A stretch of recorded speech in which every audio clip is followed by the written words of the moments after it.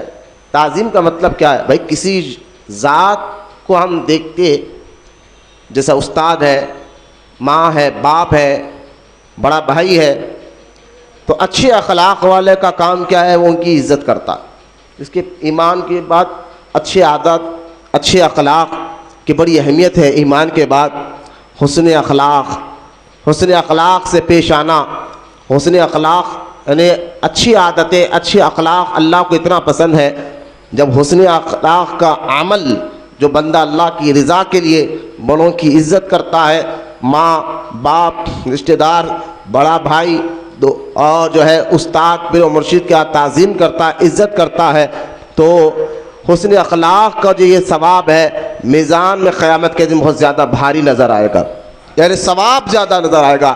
تو اب تعظیم کا معنی کیا ہے؟ کہ اس ذات کی عزت کی جائے دل کے ساتھ، اور اس کے لیے دل نرم پڑ جائے، تعظیم کیا جائے۔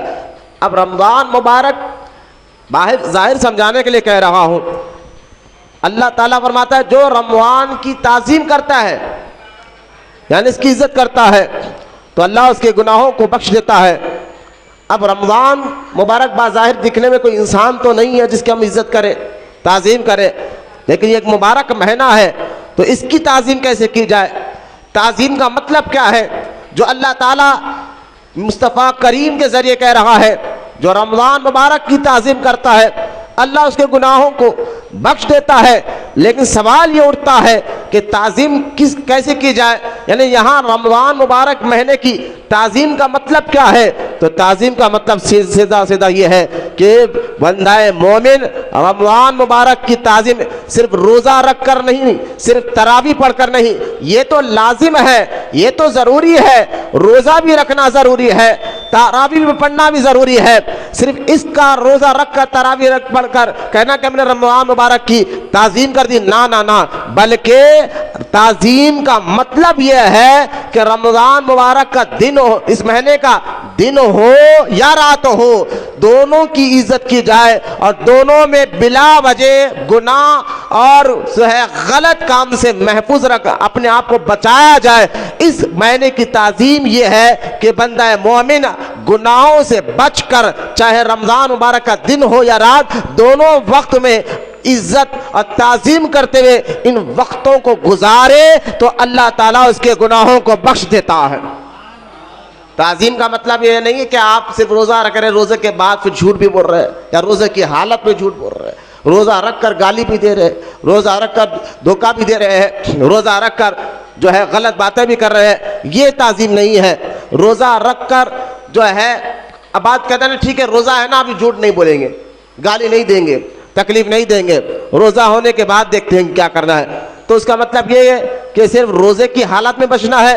رمضان مبارک کا دن بھی افضل ہے والا ہے، راتیں بھی افضل والی راتیں۔ رمضان مبارک سارے مہینوں میں صرف رمضان مبارک کو اللہ تعالیٰ نے یہ خاصیت عطا فرمائی ہے، اس کا دن بھی اہمیت والا ہے، رات بھی اہمیت والی ہے۔ تو صرف دن میں روزے کی حالت میں گناہوں سے بچنا اور افطار کے بعد پھر جو چاہے کرنا، یہ تعظیم کا معنی نہیں ہے جو قرآن اور احادیث کی روشنی میں آتا ہے کہ اس مہینے کی تعظیم کرو۔ تو تعظیم کا مطلب یہ ہے جیسا دن میں روزے کی حالت میں اپنے آپ کو گناہوں سے بچاتے ہو، ایسا ہی رات میں بچا۔ کم سے کم رمضان مبارک بولتے نا، ارے کم سے کم باپ کی تو عزت کر لے، کم سے کم پیر کی تو عزت کر لے، تو کم سے کم رمضان مبارک کے اس مبارک مہینے میں دن اور رات اور بلکہ ہر لمحہ اس کا رحمت والا ہے، برکت والا ہے، اس کی عزت کرنا یہ مومن کی پہچان بھی ہے۔ اور جو اس کے تعظیم اور عزت کرتا ہے، ادب و احترام کرتا ہے، اللہ اس کے گناہوں کو معاف فرما دیتا ہے۔ اس لیے آپ دیکھیں کہ ترمذی شریف، حکیم ترمذی میں یہ حدیث پاک موجود ہے۔ یہ حدیث پاک میں آتا ہے رحمت کونین صلی اللہ تعالی علیہ وسلم ایک مرتبہ ممبر پر خطبہ دینے کے لیے سیڑھی مبارک پر قدم رکھتے ہیں تو آمین کہتے ہیں۔ ممبر کی دوسری سیڑھی پر قدم رکھتے تو آمین کہتے ہیں، تیسری سیڑھی پر قدم رکھتے تو آمین کہتے ہیں۔ صحابہ کرام رضی اللہ تعالی عنہ اجمعین عرض کرتے یا رسول اللہ صلی اللہ تعالی علیہ وسلم، ہم نے دیکھا کہ آپ خطبہ دینے سے پہلے جب بھی ممبر پر قدم مبارک رکھتے تو آمین کہہ رہے تھے، اس کی وجہ کیا ہے؟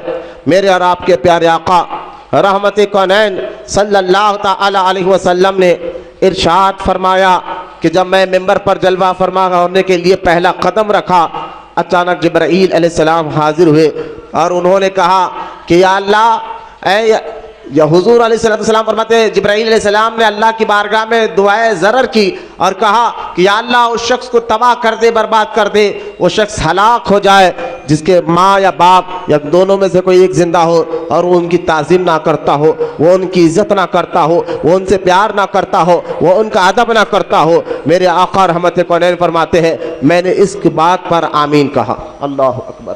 جبرائیل فرشتوں کا سردار دعائے ضرر کر رہا ہے اور نبیوں کا سردار اس دعا پر آمین کہہ رہا ہے کہ کتنی سخت بات ہے کہ ماں یا باپ یا دونوں میں سے کوئی ایک زندہ ہو تو ان سے اونچی آواز سے بات کرنا اور غصے میں آ کر آنکھ نکال کر بات کرنا، یہ بیماری تو آج ایک عام خاص ہوتے جا رہی ہے۔ سن رہے ہیں لیکن ہمارے اندر کوئی مزاج میں تبدیلی نہیں آ رہی ہے، تو کہیں نہ کہیں ہم وہ گناہ والے ذریعے نہیں چھوڑ رہے ہیں جو ہمارے اندر تبدیلی آنے نہیں دے رہے ہیں۔ تو ہم اگر تبدیل نہیں ہو رہے ہیں اور ہمارے اندر بدلاؤ نہیں آ رہا ہے تو سوچ لیجئے ہم کون سے ذریعے اپنا رہے ہیں جس ذریعے سے ہمارے اندر بدلاؤ آنے وہ ذریعہ نہیں دے رہا ہے۔ تو وہ ذریعے بھی چھوڑنا ضروری ہے جن ذریعوں سے ہمارے اندر بگاڑ پیدا ہو رہا ہے، وہ راستے بھی بند کرنا ضروری ہے جن راستوں کی وجہ سے ہماری مزاج بگڑ رہی ہے، ہماری عادت بگڑ رہی ہے۔ جب یہ راستے اور ذریعے چھوڑ کر اللہ کا خوف دل میں لائیں گے تو انشاءاللہ اللہ دل بھی نرم کرے گا اور آپ کو سچی اور پکی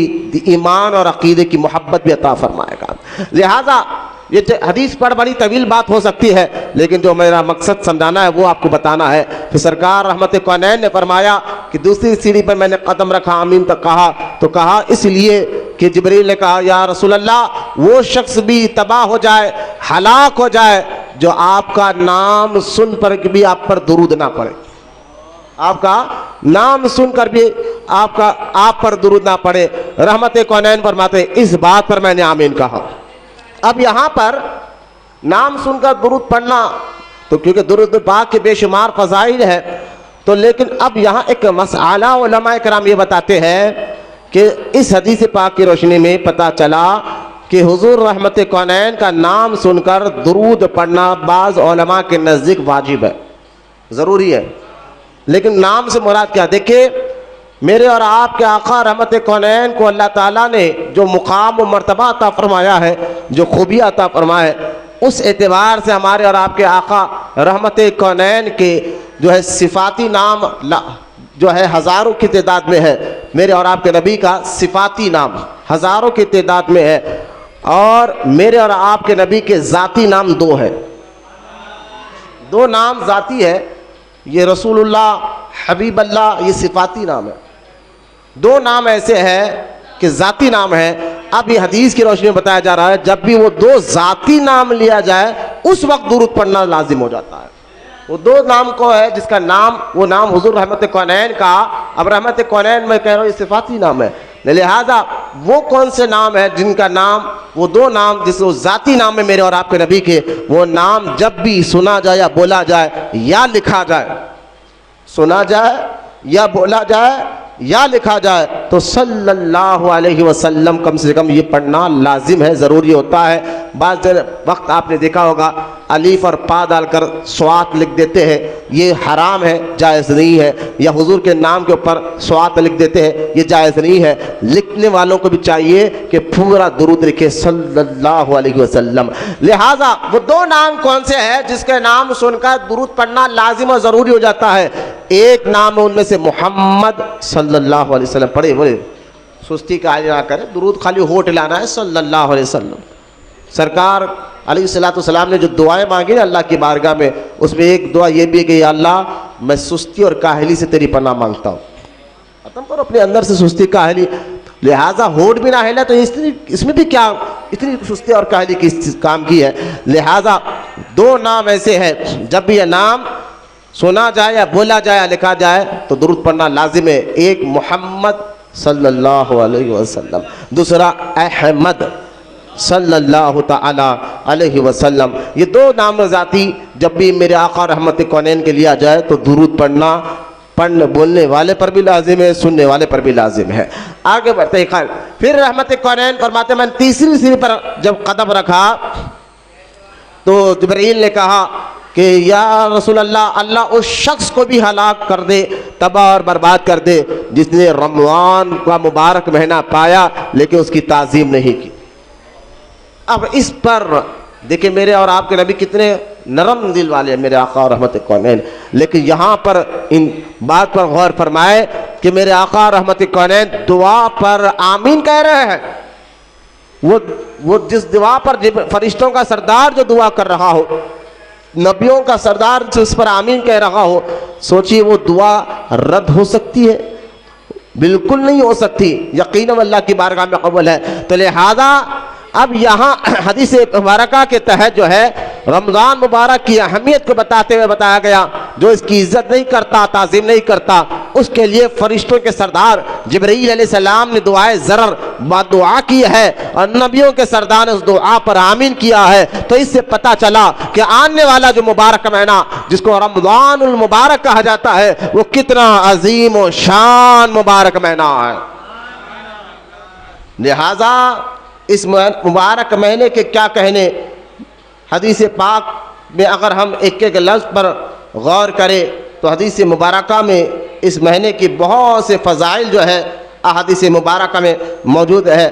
جیسا کہ آپ دیکھیں حضور رحمت کونین صلی اللہ تعالی علیہ وسلم ارشاد فرماتے ہیں, جو کوئی رمضان شریف میں نماز با جماعت پر مداوت کرتا ہے, یعنی پابندی سے جماعت کی نماز پڑھتا ہے, کم سے کم رمضان مبارک میں اللہ آخری سانس تک 5 ٹائم کا نمازی جماعت کے ساتھ پڑھنے کی توفیق عطا فرمائے. دیکھیں جماعت کے ساتھ نماز پڑھنا یہ تنہا نماز پڑھنے سے زیادہ افضل ہے. جماعت کے ساتھ نماز پڑھنا تنہا اکیلے نماز پڑھنے سے زیادہ افضل ہے.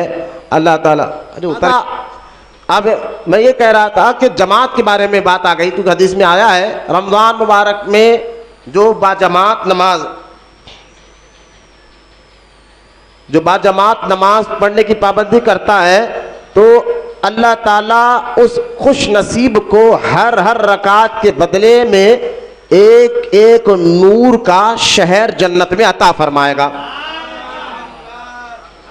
یہ تو رمضان مبارک میں آپ کے ساتھ نماز پڑھنے کی ہے, لیکن جماعت کا ایک مسئلہ یاد رکھ لیں کہ کچھ ایسی صورتیں ہیں جن صورتوں میں آپ جماعت چھوڑ سکتے اس کے علاوہ نہیں. ان وجوہات ہیں، ان وجوہات کے علاوہ آپ جماعت کے ساتھ نماز نہیں چھوڑ سکتے، لازم ہے جماعت. آج اس پر بھی بہت نماز پڑھ رہے، گھر کے اندر پڑھ لے رہے، بس سستی اور کاہلی کی ایک وجہ یہ بھی ہو سکتی ہے. ورنہ ہمارے بزرگان دین جب نماز کے لیے نکلتے جماعت کے ساتھ پڑھنے کے لیے تو یہاں تک جاتے کہ ان کو 10 کلومیٹر 20 کلومیٹر بھی جانا پڑتا تو جایا کرتے. اور ہم اتنے بڑے نہیں ہیں، ہر جگہ شیطان اور نفس اکڑ کر ڈالتا ہے، ارے ہم اتنے بڑے تھوڑے ہیں یارو ان کے ہم گناہ گار. یہ بھی ایک وار ہے شیطان کا، نفس کا، جو تمہیں آگے بڑھنا ہے. یقیناً ان کے بڑے نہیں ہیں، لیکن آج کے دور میں جماعت کے ساتھ نماز پڑھنا میں سمجھتا ہوں کوئی مشکل کی بات نہیں ہے. اللہ کا فضل ہے، ہاتھ کے نیچے گاڑی ہے، اسٹارٹ کرو. پہلے پیدل لوگ جاتے تھے، سائیکل پہ جاتے تھے یا بیل بنڈیوں پہ جاتے تھے. آپ ایسا دور نہیں ہے بھائی، صرف 5 منٹ کے اندر آپ مسجد میں آپ پہنچ جاتے جہاں آپ نماز پڑھ سکتے ہیں جماعت کے ساتھ. تو یہ ایک سستی کاہلی بھی ہمارے اندر بہت زیادہ جماعت چھوڑنے کی وجہ بن رہی ہے. اللہ اس سے ہمارے محفوظ رکھے. ورنہ جماعت کے ساتھ نماز پڑھنا تو لازم ہے، واجب ہے، ضروری ہے. لہذا جماعت کے ساتھ دیکھیں، ہاں ایک بہت زیادہ شدید بارش ہو رہی ہو اور مسجد تک پہنچنا ناممکن ہے، اس صورت میں آپ جماعت چھوڑنے کی اجازت ہے. یا باہر نکلیں گے تو جان کا خطرہ ہے اور 100% کوئی آپ کا جانی دشمن ہے جو آپ کو ہلاک کر سکتا ہے یا مار سکتا ہے. اور جو کہہ رہا ہے بیٹھ جاؤ بیٹے، بیٹھو، کھڑو نہ بیٹھ جاؤ، تو جو آپ کہہ رہا ہے دشمن آپ کا پکڑ لے گا اور یقیناً وہ مار سکتا ہے، ختم کر سکتا ہے، قتل کر سکتا ہے. تو اس صورت میں بھی جماعت چھوڑ کر گھر میں پڑھنے کی اجازت ہے. یا شدید بارش ہو رہی ہو یا باہر جائیں گے تو جان کا خطرہ ہے اور جان جانے کا، جیسا کہ کرفیو، مطلب لاک ڈاؤنوں میں بھی کوشش کرے جماعت کے ساتھ، کرفیو سسٹم میں بھی جو ہے، کیونکہ جان بچانا فرض ہے اسلام. تو لہذا اس صورت میں ہاں آج کے دور میں وہابی بدعقیدہ بہت زیادہ ہو گئے مساجد میں، تو دور دور تک کوئی ایسی مسجد نہیں ہے. تو میں سمجھتا ہوں ایسا نہیں، الحمدللہ ابھی حیدرآباد دکن میں سنیت باقی ہے، مساجد میں سنی امام موجود ہے الحمدللہ. تھوڑی دور جانا پڑتا ہے، بس اتنا ہی کافی ہے.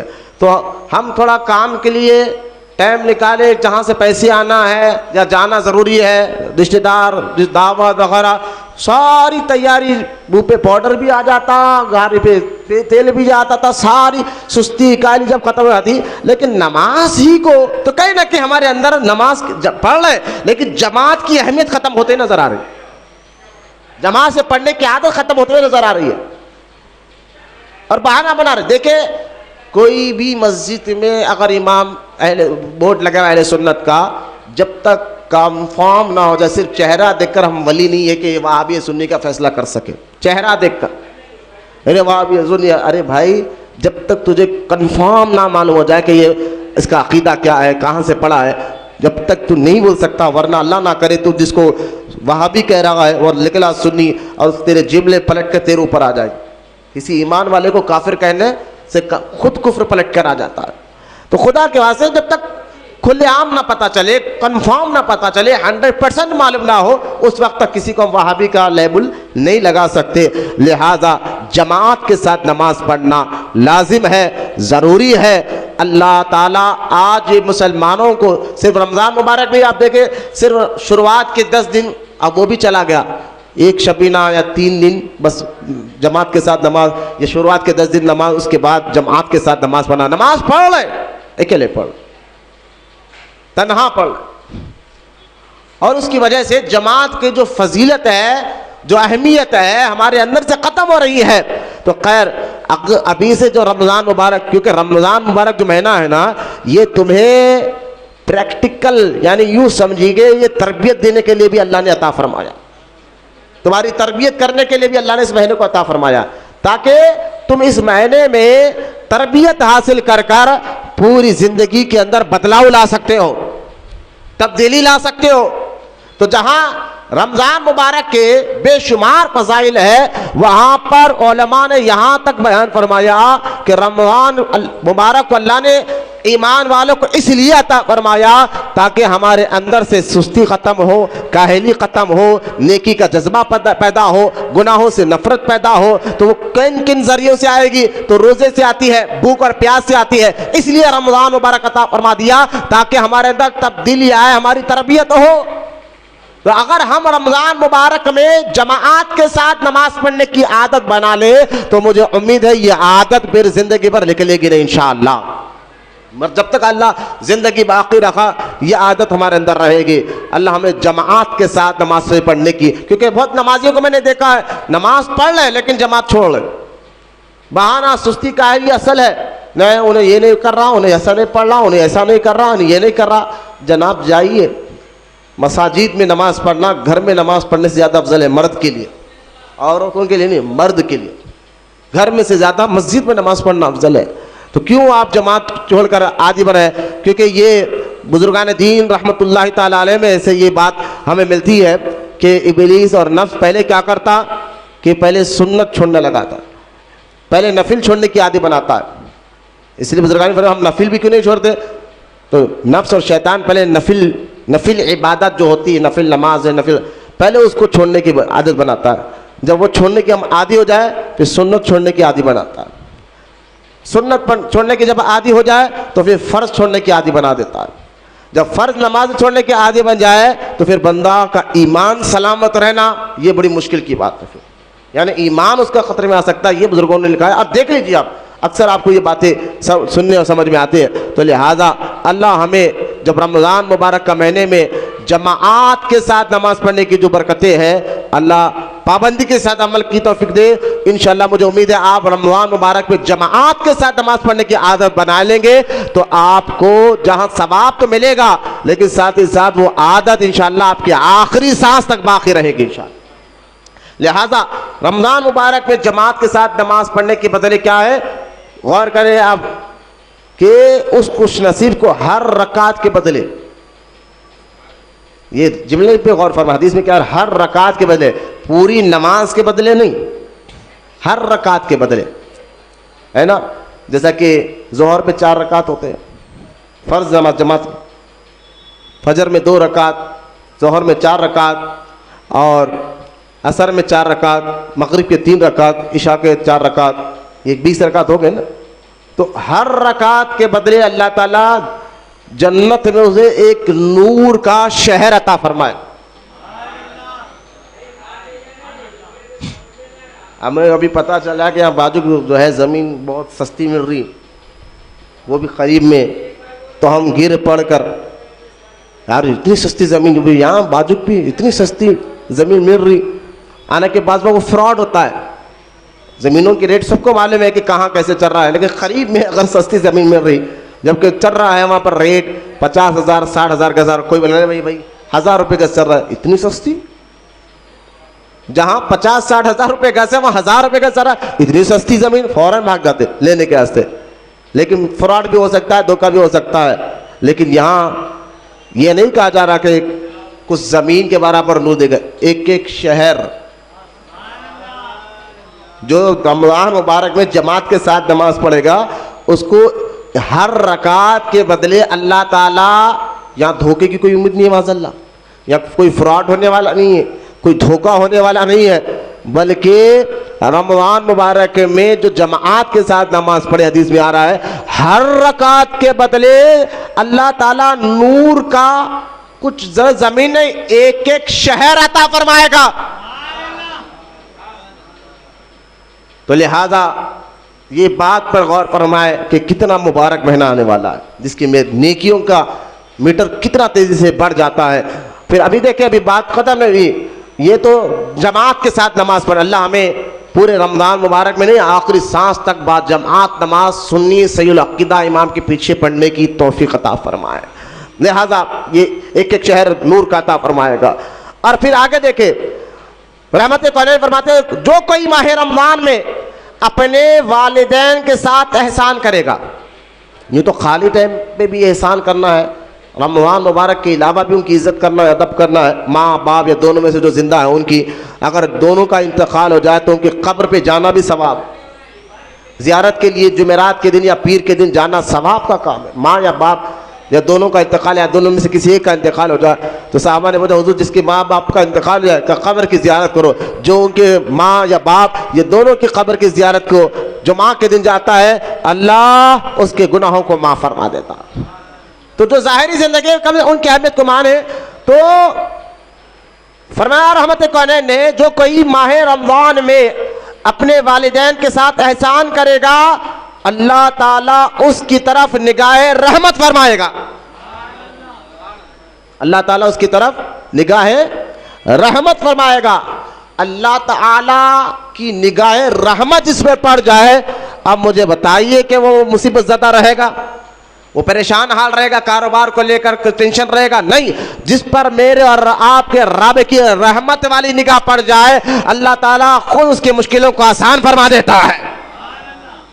بہت آسان وظیفہ ہے.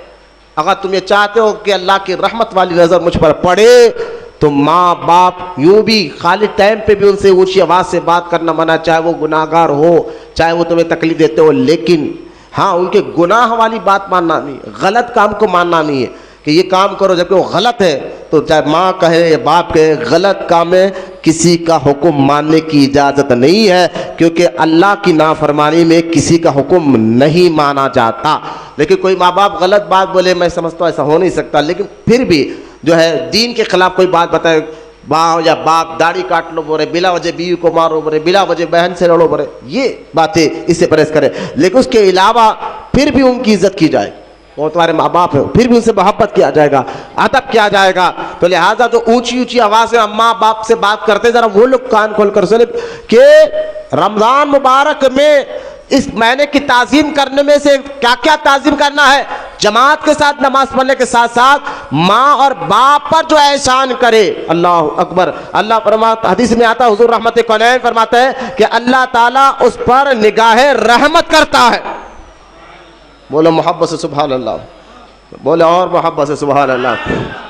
اور پھر آگے میرے آقا یہ بھی نہیں فرما جو ماں باپ کے ساتھ جو ہے احسان کرے, خاص طور رمضان مبارک میں اللہ ان پر نگاہ رحمت تو کرتا ہے, ساتھ ہی ساتھ میرے آقا فرماتے ہیں قیامت کے دن اس کی شفاعت کی ذمہ داری میری ہوگی.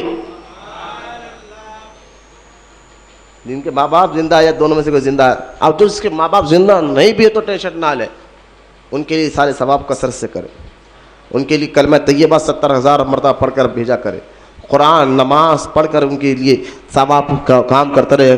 اگر ممکن ہو سکے تو جو 8 دن میں ایک بار ان کے قبر کی زیارت کو جایا کرے, انشاءاللہ اس کو بھی ماں باپ کا فرما بردار بچوں میں نام لکھا جاتا ہے. لہٰذا پھر فرمائے رحمت کونین جو کوئی ماہ رمضان میں کسی مسلمان کی حاجت یعنی ضرورت کو پورا کرتا ہے, یہ بھی دیکھ سنیے, کسی مسلمان کی حاجت کہ ایک حدیث میں پورا ایک اسلام کو سمجھنے کا, دیکھیں رمضان مبارک میں صرف عبادت نہیں, عبادت کے ساتھ گھر کا بھی خیال کیا جا رہا ہے, پھر باہر تم مسلمان ہو دوسروں کا بھی خیال کرنے کا حکم دیا جا رہا ہے. کہا جا رہا ہے کہ کسی مسلمان کی حاجت پوری کرتا ہے اللہ تعالیٰ اس کے 10 لاکھ حاجتیں پوری کرتا ہے. اللہ تعالیٰ اس کے 10 لاکھ حاجتیں پوری کرتا ہے, اور اس کے لیے اور آگے دیکھیں, اور اس کے لیے 10 لاکھ نیکیاں لکھ دیتا.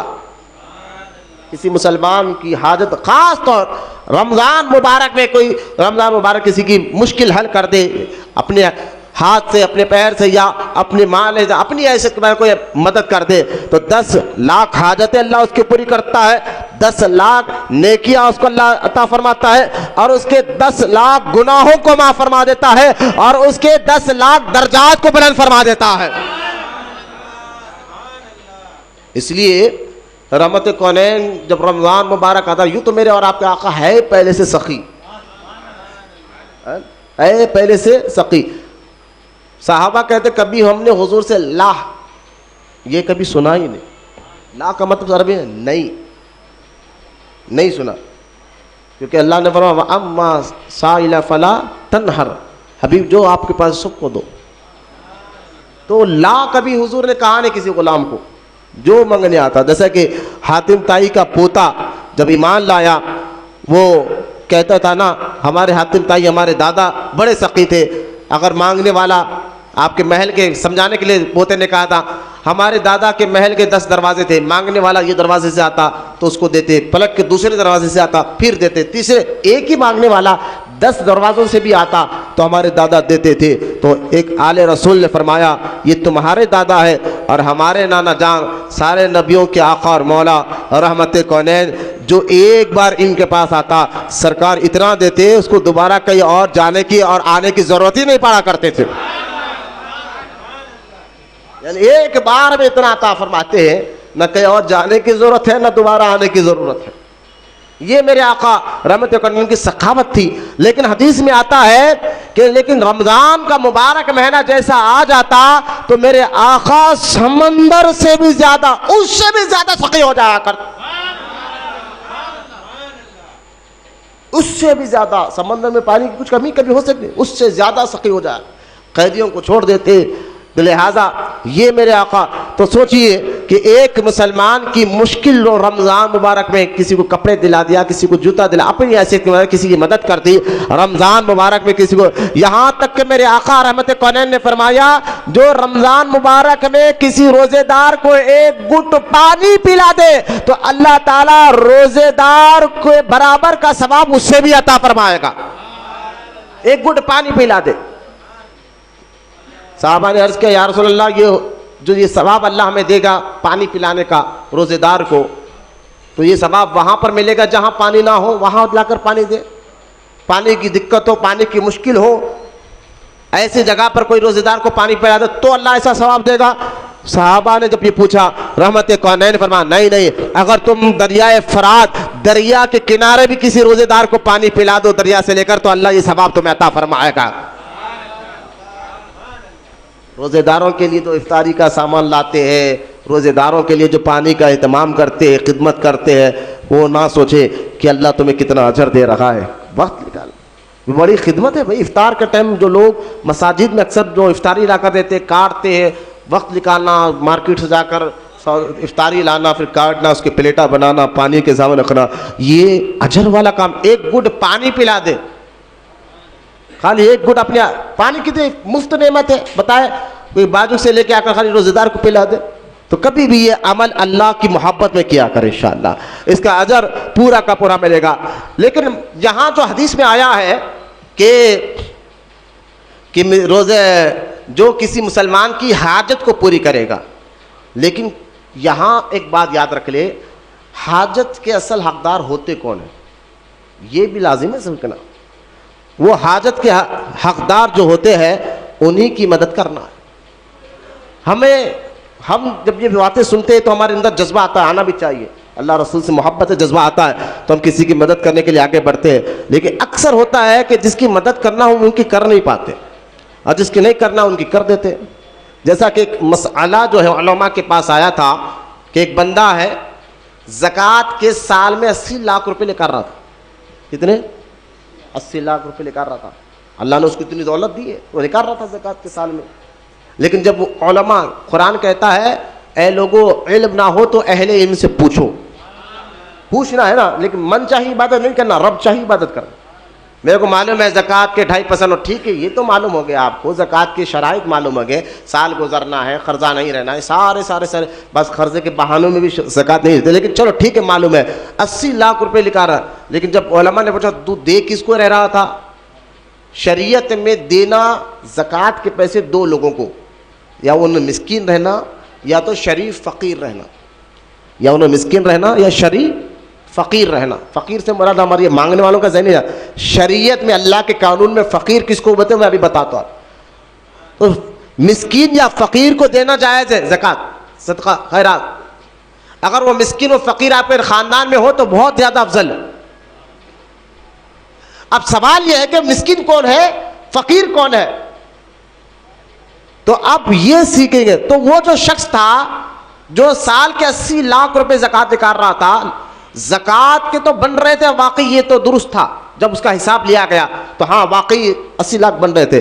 لیکن جب دے کس کو رہا تھا پوچھا گیا تو ان ایسے لوگوں کو دیا، نہ وہ مسکین تھے نہ وہ فقیر تھے، بس ان کو دے دیا. تو علماء نے فرمایا جتنے سال سے تو نے زکوٰۃ دیے 5 سال 6 سال وہ زکوٰۃ ادا ہی نہیں ہوئی، کہ انہیں دیا تو انہیں غلط جگہ. یہ ہے ہمارے کو علم نہیں ہونے سے عبادت کرنا. یہ حالت جو ہے نا، پھر ہم سمجھتے کہ ہم بہت ابلیس شیطان ہمیں بٹا چل یہ بھی کر لے وہ بھی کر لے، کون دیکھ رہا مانگنے والے. ارے بھائی تم مسلمان ہو، کلمہ کیوں پڑھا پھر ہے؟ تم اگر تمہیں اپنی زندگی اپنی من چاہی گزارنا ہے تو پھر تم کلمہ پڑھے کیوں؟ مسلمان ہو کیوں؟ جب تم مسلمان ہو، کلمہ تم پڑھ چکے ہو، تو تمہیں یہ بات سننا سمجھنا ہے کہ من چاہی زندگی نہیں، رب چاہی زندگی گزارنا ہے. میں یہ کر لوں گا، میں وہ کر لوں گا، اللہ معاف کرنا ہے. ارے وہی رب نے قانون بنایا. اب سوال یہ ہے کہ مسکین کون ہے شریعت میں؟ اللہ کے بنا ہے قانون میں، اللہ کے قانون کی نظر سے دیکھنا ہے کہ مسکین کون ہے اور فقیر کون ہے. اب ان دونوں کو آپ زکوٰۃ یا صدقہ دے سکتے ہیں. شریعت میں مسکین اس کو کہتے، سنیں ذرا، زکوٰۃ، خیرات، صدقہ نکالنے والے، یا نہیں آپ دوسروں تک پہنچائے. شریعت میں مسکین اس کو کہتے ہیں جس نے، اب توجہ فرمائے، جو کام کا ہے مسلمان لیکن کام پہ جاتا ہو تو ایک ٹائم کا کھانا بھی اس کو ایک ٹائم کا تو ملے، دوسرے ٹائم کا بڑی مشکل سے ملے. ایک وقت کا تو مل جاتا اصل، دوسرے ٹائم کا کھانا بڑی مشکل سے ملے. مسکین سے مراد وہ مسکین ہے جو روڈوں پر بیٹھ کر بھیک مانگ رہے، نہ، یہ شریعت والا مسکین ہے. تو لہذا جو ایک ٹائم کا کھانا بڑی مشکل سے اس کو ملتا ہو، شریعت میں کہا گیا یہ مسکین ہے. اس کو زکوٰۃ دینا، زکوٰۃ دینے سے زکوٰۃ ادا ہو جاتی ہے، صدقہ دینے سے صدقہ ادا ہو جاتا ہے. اور یہ مسکین مانگ بھی سکتا ہے، میں مسکین ہوں مجھے زکوٰۃ دو، مان بھی سکتا ہے، مانگ کر بھی لے سکتا ہے. یہ ہے مسکین کی شرعی حیثیت کیا ہے، میں نے آپ کو بتا دیا. کس کو مسکین کہتے ہیں؟ ایک ٹائم کا کھانا ہو تو دوسرے ٹائم کا بڑا مشکل سے آتا ہو، اس کو مسکین کہا جاتا ہے. وہ زکوٰۃ مانگ کے بھی لے سکتا ہے، اور ایسے لوگوں کو ہی زکوٰۃ دینا ہے. ایسے لوگوں میں سب سے پہلے، اگر پہلے خاندان میں، بھائیوں میں، بہنوں میں، ماموں میں، چاچوں میں، پہلے خاندان میں دیکھنا، اس کے بعد سیکنڈ نمبر پڑوسیوں کا، اور تھرڈ نمبر عام لوگوں کا ہوتا ہے. ہم خاندان میں ایسے لوگ ہوتے ہیں جن کے بارے میں ہم جانتے ہیں یار کام پہ گیا تو گھر چلتا، نہیں تو نہیں چلتا، پھر بھی ہم اس کو اگنور کر بازو والے کو دے رہے ہیں. یہ بھی منع ہے. تو پہلے آپ کے زکوٰۃ خیرات کے حقدار خاندان کے لوگ ہیں. یہ ترتیب بھی اللہ نے بنا، حدیث میں آیا، یہ ترتیب ہم نے، اللہ اس کے رسول نے رکھی. خاندان کے بعد پڑوسی، پڑوسی کے بعد آس پاس اور دیگر علماء ہے. تو لہٰذا مسکین اس کو کہتے ہیں جو ایک ٹائم کا کھانا ہو تو دوسرا مشکل ہو، وہ مانگ کر بھی لے سکتا ہے. اب دیکھیں فقیر کس کو کہتے ہیں؟ شریف فقیر. شریف فقیر اس کو کہتے ہیں جس کے پاس گھر ہے، لباس ہے، برتن ہے، جس کو حاجت سلیہ کہا جاتا ہے، حاجت کی چیزیں، گھر و کرائے کا ہو، لیکن اس کے علاوہ بھی جو ہے اس کے پاس ہے، لیکن وہ نوکری پہ بھی جاتا ہے، لیکن محنت کرتا ہے، پیسے کم ہے، خرچہ زیادہ ہے. پیسے کم ہے لیکن خرچہ زیادہ ہے. مثال کے طور پر وہ مہینہ 20,000 کما رہا ہے، سمجھانے کے لیے کہہ رہا ہوں، مہینہ 20,000 کما رہا ہے، اور خرچہ ہے اس کو 50,000 کا مہینہ. سمجھانے کے لیے مہینہ کتنا خرچہ ہے اس کو؟ 50,000 کا. ایک یہاں پورا دل دماغ یہاں رکھ کر سنیے، مسئلہ سکھا رہا ہوں میں آپ کو. تو ایسے شخص کو جس کی آمدنی تو ہے لیکن خرچہ مہینے کا زیادہ ہے، تو ایسے شخص کو شریعت میں شریف فقیر کہا جاتا ہے. یعنی گھر بات تو ہے لیکن آمدنی کے ذریعے کم ہے اور خرچہ بہت زیادہ ہے، تو شریف فقیر کا. اب ایسے شخص کو بھی زکوٰۃ دے سکتے ہیں، لیکن یہ شریف فقیر مانگے گا نہیں. مسکین مانگ کر لے سکتا ہے، اور جو شریف فقیر ہو، خرچے زیادہ ہو، پیسے کا ذریعہ کم ہو، اس کو بھی دے سکتے ہیں. زکوٰۃ دیں گے تو زکوٰۃ ادا ہو جائے گی، لیکن اس کو حکم ہے کہ تم مانگے گا نہیں. بات کو سمجھ کے بولیے سبحان اللہ. شریف فقیر کو حکم کیا؟ مسکین مانگ کر لے گا اور اس کو دے کے زکوٰۃ. شریف فقیر اگر شریعت میں شرعی اعتبار سے وہ فقیر ہے لیکن وہ مانگے گا نہیں، لیکن اس کو دیں گے تو زکوٰۃ ادا ہو جائے گی. اب دیکھ لیجیے دو چیزیں. اور تیسرا کیٹیگری مسلمان کی وہ ہے، وہ جو شخص ہے جس پر گھر ہے، برتن ہے، سب ہے، لیکن اس پر قربانی واجب ہوتی ہے، زکوٰۃ واجب نہیں. اور ایک بندہ وہ ہے جس پر قربانی بھی واجب ہوتی ہے، زکوٰۃ بھی واجب ہوتی ہے. تو لہٰذا ان دونوں کو نہیں دے سکتے، شروع کے یہ دو جنوں کو دے سکتے ہیں اپنے زکوٰۃ کے، مسکین اور فقیر. فقیر سے مراد ہمارا دم سیدھا مانگنے والا. آپ دیکھو اب دھندے چل رہے ہیں آج تو رمضان، اب تو انٹرنیٹ کا دور ہے، جو فقیروں کے بانٹنے کے لیے ساڑیاں چل رہے ہیں، یہ ساڑیاں بن رہے، اور وہ لین پہ لین لگ رہی ہے. اللہ رحم فرمائے کہ حدیث میں آتا ہے کہ اللہ کی راہ میں اگر خیرات صدقہ دینا ہو تو ایسا دو، سیدھے ہاتھ سے دے تو دائیں ہاتھ کو خبر نہ ہو. تو خیر یہ بھی ہمارے لازم و ضروری تھا سیکھنا اور سمجھنا، جہاں تک میں نے آپ کو بتا دیا۔ اب رمضان مبارک کے دن رات کیسے گزارنا ہے یہ آپ کو سمجھنے کے بعد انشاءاللہ اگر وقت رہا تو ہم ذکر پڑھیں گے، ورنہ نہیں۔ دن جو ہے یہاں اکثر دیکھا جاتا ہے کہ پہلے تو دن کیسا گزارنا ہے روزے کی حالت میں، تو آج ہمارا ایک سسٹم بن گیا ہے کہ ہم روزے کی حالت میں زیادہ تر سونے کے عادی بن گئے، یہ سو رہے۔ امام محمد غزالی رحمۃ اللہ تعالی علیہ سے پوچھا گیا کہ روزے دار روزے کی حالت میں زیادہ سوتا ہے، یعنی فجر پڑھے تو ظہر تک سو رہا ہے، ظہر پڑھ کے عصر تک سو رہا ہے، فرما یہ سونا نہ اللہ کو پسند ہے نہ اس کے رسول کو پسند ہے، کیونکہ روزے کی حالت میں جاگنے سے مراد جو ہے جتنی نیند ہو گئی اس کے بعد دن بھر سو رہے، یہ غلط ہے۔ جاگو تاکہ تمہارے اندر ضعف یعنی کمزوری محسوس ہو، بھوک اور پیاس کا جذبہ تمہارے اندر محسوس ہو، کیونکہ جب تمہارے اندر بھوک اور پیاس کا جذبہ پیدا ہوگا اور اس کی وجہ سے تمہارے اندر کمزوری پیدا ہوگی، یہ مزاج جب تمہارے اندر پیدا ہوگی، اور اسی مزاج کو اللہ فرماتا ہے اے فرشتوں دیکھو اتنا کمزور ہے، پیاس لگ رہی ہے، بھوک لگے، لیکن میری محبت میں نہیں کھا رہا۔ یہ روزے کا مقصد، میری محبت میں نہیں پی رہا ہے، چاہے تو ایک کمرے میں جا کر بند کمرے میں پی لے، سوائے میرے کون دیکھ سکتا ہے، نہیں، پیاس سے ہونٹ سوکھ رہے ہیں، زبان سوکھ رہی ہے، تڑپ رہا ہے، لیکن کہتا مولا تیری محبت میں۔ تو لیکن اب بتائیے یہ کب کیفیت محسوس ہوگی؟ جب آپ جاگیں گے۔ لیکن سارے میں سوتے رہے، فجر پڑھے، ایک تو ساری رات جگ رہے، پھر رات میں صبح سحری کر کے سو گئے، فجر گول، فجر پڑھ کر چلو فجر پڑھ بھی لیتے، فجر پڑھ بھی لیتے ظہر تک، پھر ظہر گول کر دیتے، عصر میں اٹھ رہے۔ ایک تو یہ ختم کرے، یہ روزہ نہ آئے گا، لیکن آپ رحق بھی لیں گے تو آپ کے اندر کوئی تبدیلی مزاج کے اندر نہیں آئے گی۔ اس لیے آپ دیکھ لیں لاکھوں لوگ روزے ایسے رکھتے ہیں لیکن ان کے پاس نہ مزاج میں نرمی آ رہی ہے، نہ نیکیوں سے محبت آ رہی ہے، نہ گناہوں سے نفرت آ رہی ہے، کوئی مزاج کے اندر تبدیلی نہیں آ رہی ہے۔ وجہ کیا ہے؟ روزہ جیسا رکھنا ہے ویسا رکھ نہیں پا رہے ہیں، ورنہ روزے کا مقصد کیا ہے؟ قرآن میں اللہ فرماتا ہے روزہ میں نے تم لے اس لیے عطا فرمایا ہے لعلکم تتقون، تاکہ تمہارے اندر بدلاؤ ہو اور تم متقی اور پرہیزگار بنو، تم متقی اور پرہیزگار بنو۔ لیکن ہمارے اندر اب سو رہے کر رہے تو کہاں ہمارے دل نرم پڑے گا، کہاں روحانی طاقت آئے گی، کہاں گناہوں سے نفرت کی کیفیت پیدا ہوگی، کہاں نیکیوں سے محبت کی کیفیت پیدا ہوگی۔ تو بھوک اور پیاس ضعف جو ہے کمزوری تمہارے اندر محسوس ہو، اسے بلا وجہ سونا فرمایا گیا امام محمد غزالی رحمۃ اللہ تعالی یہ جائز نہیں ہے۔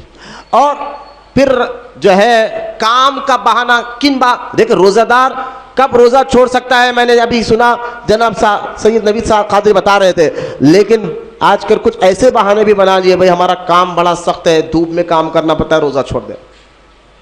ارے بھائی آپ سیٹ ہو تو سیٹ اگر اپنے نوکر کو تھوڑی نرمی کرے، رمضان مبارک میں کوئی وقت کو تبدیلی کر دے، نیچے اوپر کر دے، اور نوکر ہو اور وہ اس کو چاہیے کام کا بہانہ لے کر روزہ نہیں چھوڑ سکتا۔ اگر تمہیں کام ہے، واقعی سخت کام ہے، دھوپ کا کام ہے، وزن اٹھانے کا کام ہے، تو ٹائمنگ کو تبدیل کرو۔ اگر تمہارے اختیار میں تو ٹائم تبدیل کر دو، مزدور کو چاہیے ٹائم تبدیل کر دو۔ اگر وہ اختیار نہیں ہے تو کم سے کم جو ہے 1 مہینہ ایسا کام کرو جس میں زیادہ سختی کام نہ ہو، 1 مہینہ سخت والا کام نہ کرے جس میں سختی زیادہ ہو۔ اگر یہ بھی اختیار نہیں ہے، سیٹ نہیں مان رہا ہے کہ بھائی تمہیں کام کرنا ہی ہے، دن میں یہی کام کرنا ہے، سختی تمہارے اندر چاہے کچھ بھی ہو، روزے ہو کچھ بھی ہو، یہ دن میں دھوپ میں ٹھہرنا ہے، وزن اٹھانا ہے، تو ایسی صورت میں علماء کہتے ہیں اگر ہو سکے تو مزدور وہ کام چھوڑ کر دوسرا کام لے اور روزہ رکھے، چھوڑ دے وہ کام، رزاق اللہ ہے، چھوڑ دے وہ کام، دوسرا کام لے۔ اگر آج دوسرا کام ملنا میں آج کے دور میں کوئی بڑی بات نہیں ہے، آسانی سے انشاءاللہ مل جاتا ہے، جب اس لیے چھوڑا جائے روزے کے لیے، پھر اللہ ذریعے بھی ویسی بنا دیتا ہے۔ لیکن وہ یقین اللہ پر توکل کم ہوتا جا رہا ہے، بس محنت کرے تو 6 بجے، نہیں تو نہیں ہے، محفل میں بیٹھے تو کیا ہوتا، بس کام کرے تو نکلتے۔ ارے وہ جب دینا چاہے دن بھر کی محنت کے پیسے 10 منٹ میں بھی دے سکتا ہے، تو یقین تو پیدا کرو نا ویسا۔ تمہیں 1-2 گھنٹے کی محفل میں بیٹھے بہانہ بنا رہے کو کام ہے، زیادہ ادھر ادھر جانا ہے۔ میں نے کہا تم اتنے سال سے سیکھ کیا رہے ہو؟ پھر یقین تو پیدا کرو نا اللہ اور رسول پر. پھر دیکھو دن بھر کی محنت میں تم کما رہے 1000 روپے, اگر وہ دینا چاہے 10 منٹ میں دے دے تمہیں, تم ایسا یقین تو, اب یقین ہے تو فیض ملے گا نا, یقین ہی نہیں ہے تو کیا ملے گا؟ صحابہ کو, اہل بیت کو کتنا یقین تھا اللہ پر, رسول پر. عقل کہہ رہی ہے کہ بدر کے میدان میں تو ہارے گا, عشق اور یقین کہہ رہا ہے کہ تو جیتے گا. یعنی عقلی طور پر ذریعے بتا رہے ہیں کہ بھائی دشمن طاقتور ہے, عشق کہہ رہا ہے اللہ اس کا رسول ہمارے ساتھ ہے. تم ایسا یقین تو پیدا کرو نا. یہ صرف کتابوں میں تھوڑا ہی ہے, یہ صرف تقریروں میں تھوڑا ہی ہے, یہ تمہارے اندر یقین پیدا کرنے کے ذریعے ہے. اس کو یقین پیدا کرنے کے ذریعہ بنا کر جو بندہ مضبوط ہوتا ہے, پھر رزق دینے کی ذمہ اللہ اپنے فضل کا, اپنے کرم پر لیا ہے, لہٰذا وہ ایسا عطا فرمائے گا. حدیث میں آتا ہے ایسا یقین رکھو جیسا ایک پرندہ اللہ پر یقین رکھتا ہے کہ بھوکا نکلتا ہے لیکن بھوکا آتا نہیں ہے گھونسلے کو. ایسا یقین جب اللہ پر مضبوط ہو جائے تو ایسے ذریعے سے اللہ رزق دیتا ہے جس کا اس کو وہم و گمان تک نہیں ہوتا. ارے یہاں سے بھی مل سکتا ہے, گمان نہیں ہوتا. لہذا یقین جو ہے, ہمارے پاس یقین کی بات آ گئی تو ایک بات مجھے یاد آ گئی کہ سرکار حسینی بابا رحمۃ اللہ تعالی علیہ کے پاس اللہ رسول کے بعد بچپن سے بڑا یقین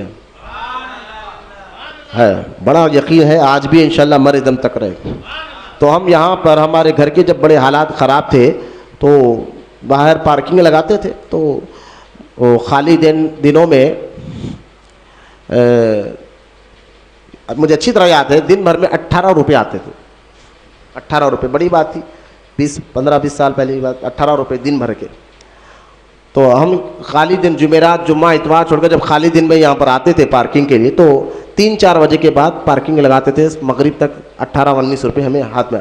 ایک دن ہوا یہ کہ ہم خالی دن تھا, یعنی پیر یا منگل ایسا کوئی دن تھا, اور میں آ گیا دن میں یہاں پر 3 بجے, اور میری عادت تھی 5 بجے سے میں پارکنگ لگاتا تھا, لوگ آتے تھے. تو اس دن کیا ہوا, 3 بجے میں آ گیا اور میرا دل میں ابھی پارکنگ پر جاؤں, یعنی یقین تھا نا, حضرت اللہ کی دعا کر کے دلاتے, ایسا یقین جب بھی تھا اب بھی, اور اب تو اور مضبوط ہے انشاءاللہ. اب ہوا یہ کہ میں سمجھا رہا ہوں یقین ہو تو فیض ملتا, یقین ہو تو پھر دروازے کھلتے. لہٰذا 5 بجے مجھے ڈیوٹی کرنا تھا, لیکن اس دن دل بولا کہ آج ہی ٹھہر جاؤ, ابھی ٹھہر جاؤ, ابھی ٹھہر جاؤ. دل میں اچانک حق سے پیدا ہو گئی. میرے گمان میں تو میری تو عادت 5 بجے تھی, اب کہیں کو, لیکن جا کے ٹھہرا تو اتفاق سے لوگ بھی آنا شروع ہو گئے, جبکہ لوگ 5 بجے کے بعد آتے تھے خالی دنوں میں, لوگ آنا شروع ہو گئے. دھیرے دھیرے دھیرے 5 بجے تک وہی پیسے ٹارگٹ پورا ہوا جو روز گھر لے جا رہا تھا 20 روپے. اور یقین جانے وہ 5 بجے جیسا نماز کے لیے میں اندر آیا, بارش جو شروع ہوئی ہے نا, بارش ایسا شروع ہوئی تو اس دن آدھی رات تک بارش چلتے رہی. جب سمجھ میں آ گیا راز کیا ہے, یقین ہونا تو پھر ایسے ذریعے سے اللہ رزق دیتا ہے. میں نیچے آ کر سمجھا رہا ہوں اپنے مثال لے کر, ایسے ذریعے سے رزق دیتا ہے. تو آج وہ یقین کی کمی ہے, پھر ہم جو ہے نا روزے پہ سستی کر رہے ہیں, نمازوں میں سستی کر رہے ہیں, محفلوں میں آنے کو سستی کر رہے ہیں. چھوڑو یار, یہ کام ہے وہ کام ہے. یقین پیدا کرو اللہ اور اس کے رسول علیہ الصلوۃ والسلام پر, تو لہٰذا یقین تمہارے اندر بہت سی تبدیلیاں لا لیتا ہے. تو راتوں میں رمضان مبارک کے جو دن افضل ہے تو رات بھی افضل والے. آج کل جو دور چل رہا ہے کہ مارکیٹوں کا حال دیکھیں, شروعات ہی رمضان, جب کہ شریعت میں اللہ کے قانون میں جب کہ مریض کو روزہ چھوڑنا ہے تو کون سا مریض, سر درد والا, پیٹ درد والا, بخار والا مریض نہیں. ایسا مریض اگر روزہ بھوک رہے گا, بھوکا پیاسا رہے گا تو موت آنے کے پورے چانس ہے. یعنی اتنا ضعیف ہو گیا, اتنی کمزوری ہو گئی, اور ایسی بیماری ہے اگر کھائے گا پیے گا نہیں تو موت ہونے کے کنفرم چانس ہے. تو ایسی صورت میں روزہ چھوڑنا ہے ایسے مریض کو. لیکن سر کا درد, پیٹ کا درد, اور پھر جو عورتیں جن پر نماز معاف ہو جاتی ہے ایسی حالت میں وہ روزہ چھوڑے گی.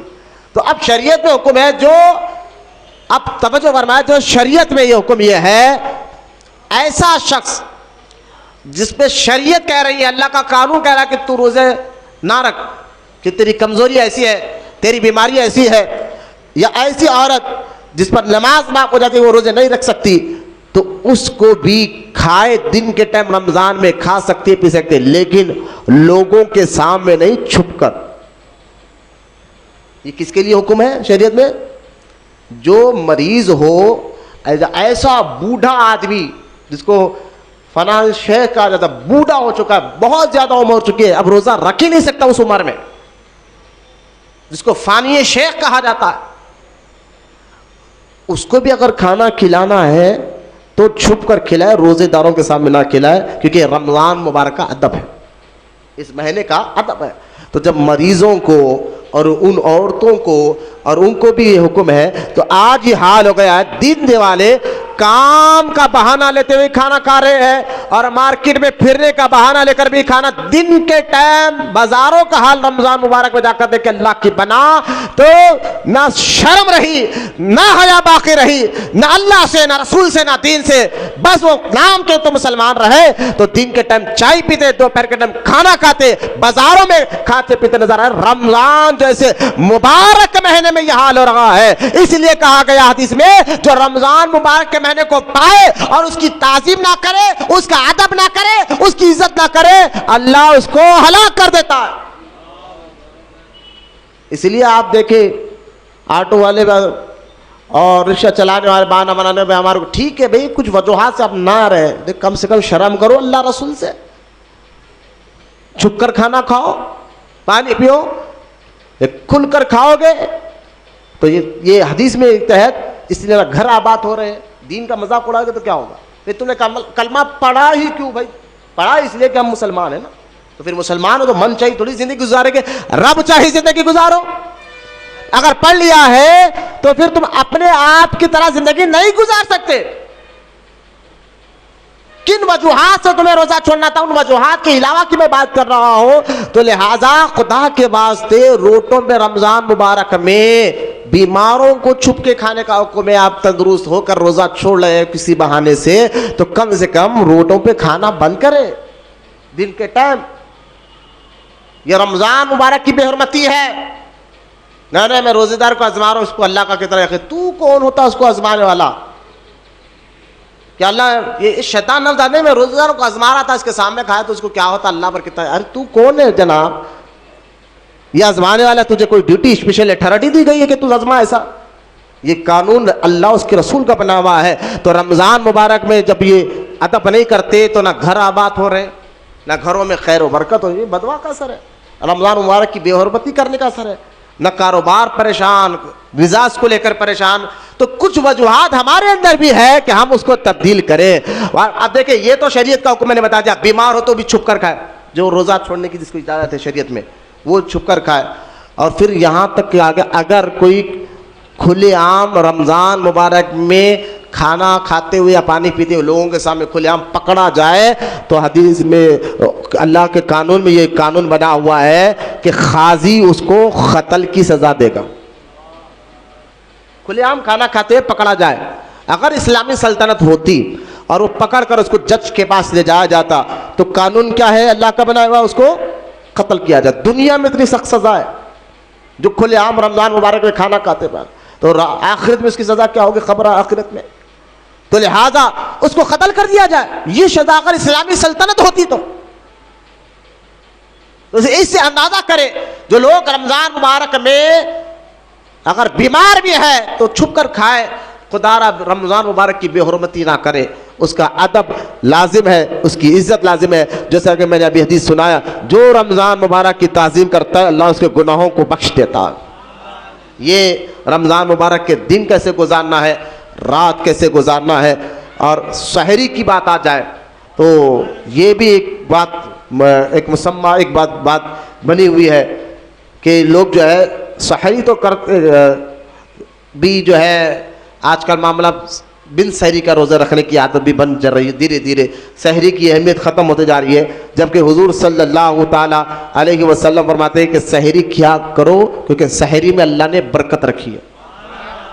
بلکہ ایک اور حدیث میں حضور رحمت کونین نے فرمایا کہ جو سحری کرتے ہیں بیٹھ کر رات میں روزہ رکھنے کے لیے سحری کرتے ہیں تو اس سحری کرنے والوں پر اللہ کی اور تمام فرشتوں کی رحمت برستی ہے۔ آپ سوچئے جس گھر میں سحری ہو رہی ہے وہاں اللہ کی رحمت برس رہی ہے، تو ایک بھی رحمت کا قطرہ اس گھر پر گر جائے خدا کی قسم اس گھر سے بلائیں اٹھ جاتے ہیں۔ پریشانیاں ختم ہو جاتے ہیں. لیکن دیکھیں آپ اس کو بھی یہ بہت ایزی لے لیا جا رہا ہے سحری کے بارے میں کہ جب جو سحری کیا جاتا ہے اللہ اس کے رسول اللہ تعالیٰ اس کے فرشتے اس گھر پر رحمت نازل فرماتے ہیں. یہاں تک کہ میرے آقا رحمت کونین صلی اللہ تعالیٰ علیہ وسلم جب بھی سحری کھاتے اور کوئی آ جاتا تو کہتے آؤ برکت والا کھانا کھا لو.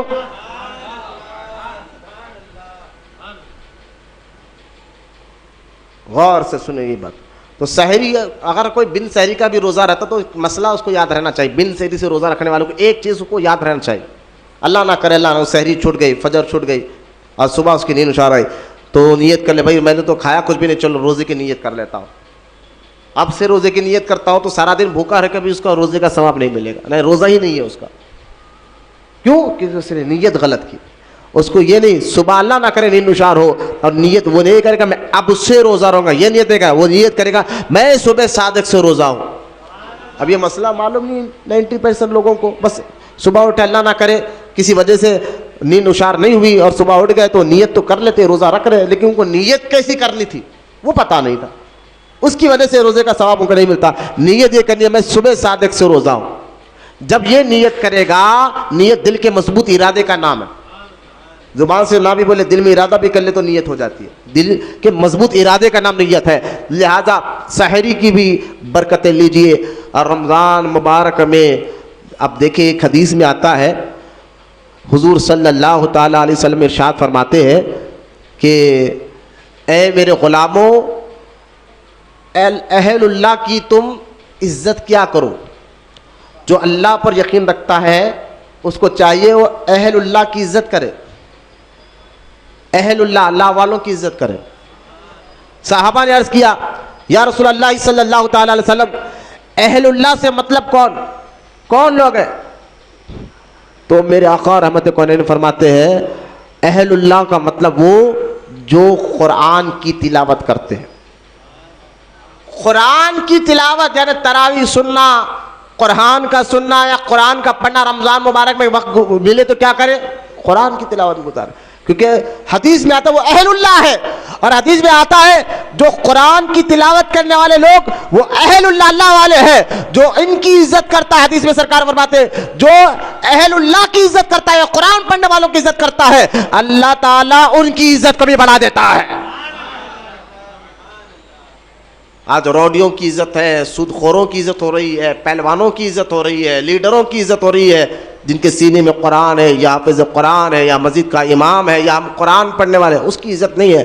حدیث میں آتا ہے جن کو اللہ نے عزت دی تم ان کو عزت دیا کرو, جن کو اللہ نے عزت نہیں دیا اگر تم ان کو عزت دو گے تو اللہ تمہیں رسوا اور ذلیل کر دے گا. یہی حال ہمارا ہو گیا, الٹا ہو گیا, ہر چیز سے الٹ ہو گیا. جن کی عزت کرنا تھا ان کی تو عزت کر نہیں رہے. اس لیے اللہ فرماتا ہے جن کو میں نے عزت دی اگر تم ان کی عزت نہیں کرو گے تو تم رسوا ہو جاؤ. تو لہٰذا یہاں تک میں آپ کو ایک ایک بات کر دن کیسے گزارنا ہے, رات کیسے گزارنا ہے, جماعت کے ساتھ نماز پڑھنا ہے, آپ کو ماں باپ کی خدمت کیسی کرنا ہے, مسلمان کی حاجت کیسی مشکل کو آسان کرنا ہے, شریف فقیر کون ہوتا ہے, شریف مسکین کون ہوتا ہے. اور دن میں اگر کوئی بیمار ہے, میں نے دیکھا ہے بیمار ہے ٹھیک ہے بھائی, وہ ڈاکٹر بولے تو نے بھی تجربہ کر لیا کہ رہیں گے تو سانس روک رہی جان جانے کا جب ہے, پان کھا رہا چپ چپ چپ چپ چپ دن کے ٹائم. تو لہذا تیرا گھر آباد کیسے ہوگا سوچ. جو رمضان کی بے حرمتی کرے جبریل کیا کرے, اللہ اس کو تباہ کر دے, اللہ اس کو ہلاک کر دے. یہ بدوا دے رہے جبریل جو رمضان کی عزت نہ کرے, تباہ اور برباد کر دے جس نے رمضان کو پا کر اس کی عزت نہ کرے. اگر بیمار بھی ہے تو اس کو چھپ کے کھانے کا حکم ہے, تو تیرے کو شرم حیا کہاں چلے گی تیری. تو خدا کے واسطے رمضان کے دنوں کی بھی اہمیت سمجھے, راتوں کی بھی اہمیت سمجھیے. شور شرابہ کھیل کود کر وقت نہ گزارے, بازاروں ہوٹلوں میں بلا وجہ وقت نہ گزارے. یہ کوئی رمضان کی معاذاللہ رونق نہیں ہے. میڈیا والے رمضان کی رونق, ارے میں نے کہا کون سی رونق ہے بتا رہا, وہ بازار بتا رہا. میں نے کہا یہ بازار کی رونق جس میں مرد عورت کی خلط ملط ہو رہی ہے, یہ کہتے ہیں رمضان کی رونق. رمضان کی رونق بازار سے ہوتی ہے. حدیث تم نے نہیں پڑھی, سرکار نے فرمایا کہ بازار شیطان کی جگہ ہے. تو لہذا رمضان کی رونق, ارے بھائی بول, تجھے اگر پروموٹ کرنا ہے دکانوں کا, بازار کا, اپنے چینل کا, تو کچھ دوسرے الفاظ بول بھائی, کچھ بول دے.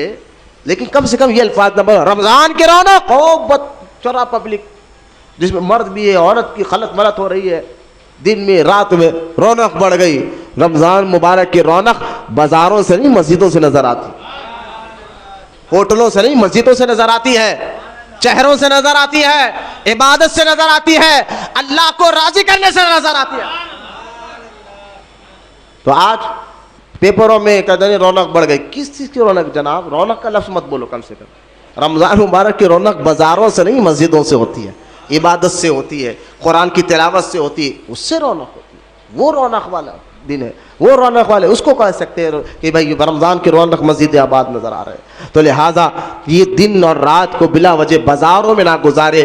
اگر کوئی وجہ ہے روزہ نہیں رکھ سکتے، چھپ کر کھانے کی عادت ہے، اور پورے رمضان مبارک بالکل ادب و احترام سے گزارے۔ جب یہ رمضان مبارک جو ہمیں پریکٹیکل کرنے آیا، ٹریننگ دینے آیا، یہ ٹریننگ کا اثر جب جسم پر روح پر ہو جائے، جیسا کرنا ہے ویسا کر لیا آپ نے، تو پھر یہ اثر 11 مہینے بھی باقی رہتا۔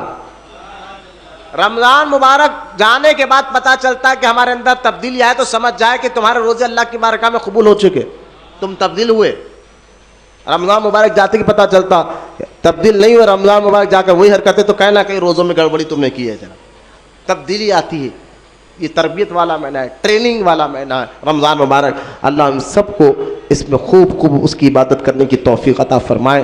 اللہ تعالیٰ ہم تمام کو رمضان مبارک کی تمام نعمتوں اور برکتوں سے مالا مال فرمائے۔ اللہ تعالیٰ ہمیں رمضان مبارک کے سے جو ہے خوب نمازیں پڑھنے، تراویح پڑھنے پابندی کے ساتھ، اور بعد جماعت نمازیں پڑھنے کی اللہ تعالیٰ ہمیں توفیق عطا فرمائے۔ اللہ تعالیٰ ہمیں سچا عاشق رسول بنائے، اور قیامت تک اللہ تعالیٰ ہماری نسلوں میں عاشق رسولوں کو پیدا فرمائے۔ وما علینا الا البلاغ۔